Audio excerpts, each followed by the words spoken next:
안녕하십니까. 월간조선 배진영 기자입니다. 2020년 새해가 밝았습니다. 어디를 봐도 답답한 구석이 많습니다만 그래도 새해에는 독자 여러분 모두 건강하시고 간에두루 평안하시기를 기원합니다. 세계가 연말연시 기분에 들떠있던 지난 12월 31일 깜짝 놀랄만한 사건이 하나 발생했습니다. 부패 혐의로 일본 검찰에 체포되었다가 보석으로 석방되어 있었던 카를로스 고은 전 르노니산 회장이 일본을 탈출해서 터키를 경유 부모님의 모국인 레바논에 나타난 것입니다. 고은 회장이 어떻게 탈출했는지에 대해서는 아직도 얘기가 분분합니다만은 크리스마스 파티를 한다는 명목으로 자택에서 파티를 벌인 후에 콘트라베이스라고 하는 악기가 있죠. 무지무지하게 큰 그 현악기입니다. 그 악기를 갖다 운반하는 상자에 숨어서 자택을 빠져나온 후에 위조 여권을 가지고 일본 간사이 공항을 자가용 제트기로 나와서 그 다음에 터키를 거쳐서 레바논에 나타난 것으로 추정됩니다. 아마 나중에 영화로 만들어지지 않을까 싶은 사건인데요. 역사를 보면은 이런 재미있는 탈출 사건들이 좀 있었습니다. 대표적인 사건 중에 하나가 멕시코의 마약왕인 호아킨 구스만의 탈출 사건이었습니다. 1993년 청부살인 혐의로 체포됐던 구스만은 2001년에 탈옥을 했는데요. 교도소에서 밖으로 내보내는 세탁물 더미에 숨어가지고 탈출한 것으로 알려져 있습니다. 아마 교도관들이 뇌물을 받고 그를 도와준 것으로 추정됩니다.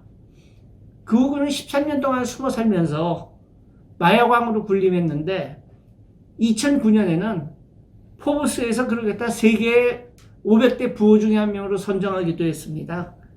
그 당시에 그는 매달 2천만 달러, 한국 돈으로 약 226억 원을 벌어들인 것으로 알려져 있는데요.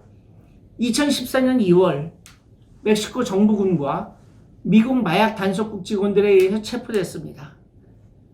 그리고 1년 반 뒤 교도소에서 샤워를 하던 중에 증발해버렸는데요. 당시 구스만은 독방을 사용하고 있었습니다. 나중에 밝혀진 바로는 자기 독방에서부터 밖으로 1.5km에 달하는 땅굴을 뚫어가지고 그 땅굴로 탈출한 것으로 알려져 있습니다. 그는 2016년 1월에 체포됐는데 체포된 이유도 참 희한합니다. 자기의 일대기를 다룬 영화를 만들겠다고 영화 제작사 사람들하고 접촉을 하다가 그 통화가 꼬리가 밟혀서 체포가 됐습니다. 또 한 가지 유명한 사건은 레드완 파이드 사건인데요. 프랑스의 무장강도였습니다. 무장강도 행각을 벌이다가 경찰관을 살해한 혐의로다가 교도소에 수감되어 있었는데 오래전도 아닙니다. 2018년 7월 교도소 마당에 헬기를 착륙시켜가지고 그 헬기를 타고 유유히 탈출했습니다. 그 레드완의 동료 3명이 교도소 밖에서 레드완 석방을 요구하면서 소란을 떨고 교도관들의 관심이 그쪽으로 집중되어 있는 틈을 타서 교도소 마당에 헬기가 착륙했고 그 헬기를 타고 도망갔습니다. 그 헬기는 어떻게 확보했느냐? 그 동료들이 비행클럽에서 헬기 조종사를 한 명 납치했다고 합니다.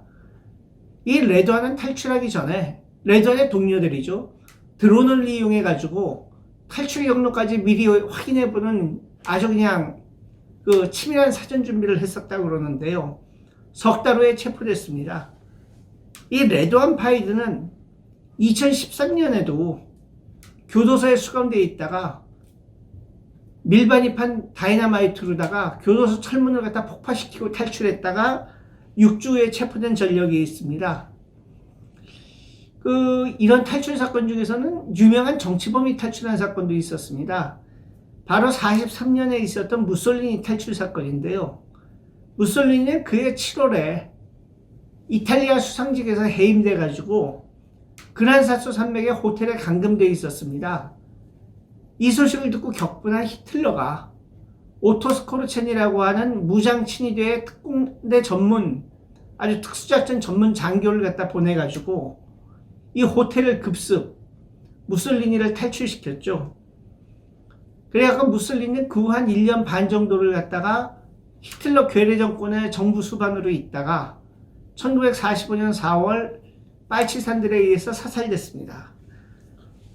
이때 무솔리니를 탈출시키는 오토 스코르첸이라고 하는 사람도 참 기가 막힌 사람인데요. 발치 전투 당시에는 미군 군복을 입고 미군들을 교란을 시켰고 그 당시 별명이 유럽에서 가장 위험한 사나이였습니다.